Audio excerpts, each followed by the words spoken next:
சந்தோஷம் துக்கம் அப்படின்னு சொல்லிட்டு ஒரே நேரத்தில் ரெண்டு விஷயங்களை தன்னுடைய இன்ஸ்டாகிராம் பக்கத்தில் ஷேர் பண்ணியிருக்காங்க நடிகை ஆலியா மானஷா. இன்ஸ்டாவில் ரசிகர்கள் கேட்ட கேள்விக்கு வனிதா அவங்க சொன்ன பதில் தான் இப்போ சோசியல் மீடியாவில் வைரலாகி வருகிறது. நான் மடிப்பிச்சை கேட்குறேன்னு தயவு செஞ்சு உதவி செய்யுங்க அப்படின்ட்டு ஒரு காமெடி நடிகை கண்ணீர் மல்க பேசியிருக்காங்க. இப்போ இந்த ஒரு விஷயம் தான் சோசியல் மீடியாவில் வைரலாகி வருது. இது எல்லாத்தையும் பற்றி முழுமை இப்போ இந்த வீடியோவில் பார்க்கலாம். நடிகை ஆலியா மான்ஷாவும் சஞ்சீவ் அவர்களும் காதலித்து வந்த நிலையில் ஆலியாவின் பேரண்ட்ஸ் உங்களை காதலை ஏற்றுக்கல. பெற்றோரை எதிர்த்து தான் சஞ்சீவை திருமணம் பண்ணிக்கிட்டாங்க ஆலியா. திருமணத்துக்கு பிறகு ஆலியா மான்ஷா சீரியலில் நடிச்சுக்கிட்டு இருக்காங்க. சஞ்சீவோட அம்மா அப்பா தான் ஆலியோட குழந்தையெல்லாம் பார்த்துக்கிறாங்க. ஆலியா மான்ஷா பேட்டியெல்லாம் கூட சொல்லியிருக்காங்க, என்னுடைய பேரண்ட்ஸ் இதுவரையும் என்னை ஏற்றுக்கல, நான் ஒன்றும் சேரலை அப்படின்னு கூட ரொம்பவே வருத்தப்பட்டு பேசியிருந்தாங்க. இந்த நிலையில் சஞ்சீவ் அவர்கள் ஆலியாவின் பேரண்ட்ஸை சஞ்சீவ் வீட்டுக்கு கூட்டிகிட்டு வந்திருக்காங்க.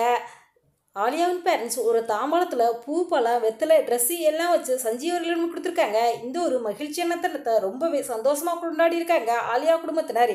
இதை ஒரு புகைப்படம் எடுத்து தன்னுடைய இன்ஸ்டாகிராம் பக்கத்தில் ஆலியா அவங்க ஷேர் பண்ணி கூடவே ஒரு எமோஷனலாக பதிவையும் போட்டிருக்காங்க. அதாவது என்னுடைய பொண்ணுக்கு இன்றைக்கி பர்த்டே முதல்ல என்னுடைய பேரண்ட்ஸோடு சேர்ந்து கொண்டாடுற பர்த்டே இதுதான் அப்படின்ட்டும். அதாவது என்னுடைய கணவருக்கு பர்த்டே வந்தப்போ நான் அதை மறந்துட்டேன். அதாவது நான் ஷூட்டிங்கில் இருந்தனால இந்த பர்த்டே வந்துட்டேன், இனிமேல் இந்த மாதிரி தவறு ஒன்று செய்ய மாட்டேன் அப்படின்னு தன்னுடைய கணவர் சஞ்சீவ் அவர்கள்ட்ட மன்னிப்பும் கேட்டிருக்காங்க ஆலியா மானஷா. பல வருடங்களுக்கு அப்புறம் தன்னுடைய பேரண்ட்ஸோடு சேர்ந்துட்டோம் அப்படிங்கிற சந்தோஷத்தில் இருக்காங்க நடிகை ஆலியா மானஷா. இது ஒரு பக்கம் இருக்க பிரச்சனைகளுக்கும் சர்ச்சைகளுக்கும் பேர் போனவங்க தான் நடிகை வனிதா விஜயகுமார். நடிகை வனிதா விஜயகுமார் பிரபல தொலைக்காட்சியான சிறப்பு நிகழ்ச்சியில் கலந்துக்கிட்டாங்க. அதன் மூலம் மிகவும் பிரபலமானாங்க அப்படின்னே சொல்லலாம். அதன் பிறகு சினிமாவில் கவனம் செலுத்திட்டு வராங்க.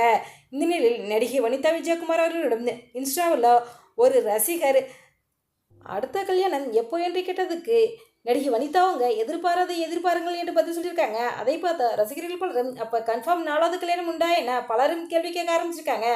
இது ஒரு பக்கம் இருக்க தமிழ் சினிமாவில் கவுண்டமணி சந்திரன் இணைந்து பல படங்களில் காமெடி நடிகையாக நடித்தவங்க தான் நடிகை வாசுகி.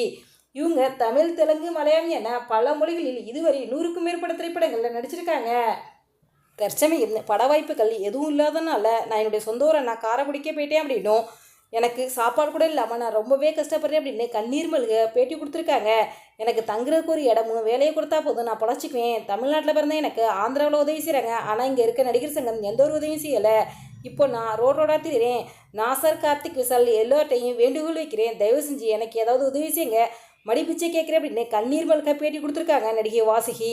இப்படி இது ஒரு பக்கம் இருக்க சமீபத்தில் நடிகை வரலட்சுமி அவங்களுக்கு மிகவும் பிரம்மாண்டமாக திருமணம் நடந்துச்சு. ஆனால் அவங்களுடைய திருமணத்துக்கு அவங்களுடைய அம்மா சாயாதேவி வரல. அவங்களுடைய அம்மா ஏன் வரலன்னு பலரும் கேள்வி கேட்டு வந்த நிலையில் சமீபத்தில் பேட்டியளித்த ஒரு பத்திரிகையாளர் அவங்க குடும்பத்தில் ஏதோ ஒரு பிரச்சனை, அதனால தான் சாயாதேவி வரலட்சுமி உங்களுடைய திருமணத்தில் கலந்துக்கல அப்படின்னு சொல்லியிருக்காரு. ஆனால் இதை பற்றி வரலட்சுமி அவங்களே சொன்னால் தான் தெரிய வரும். இந்த வீடியோ பற்றி உங்களுடைய கருத்தில் கமெண்ட் பாக்ஸில் கமெண்ட் பண்ணுங்க. இது போன்ற இன்னும் நிறைய தகவல்களை ஒன்றுக்குடன் தெரிந்து கொள்ள எங்கள் ரெடாபிள் 2.0 சப்ஸ்கிரைப் பண்ணுங்கள். தேங்க்ஸ் ஃபார் வாட்சிங்.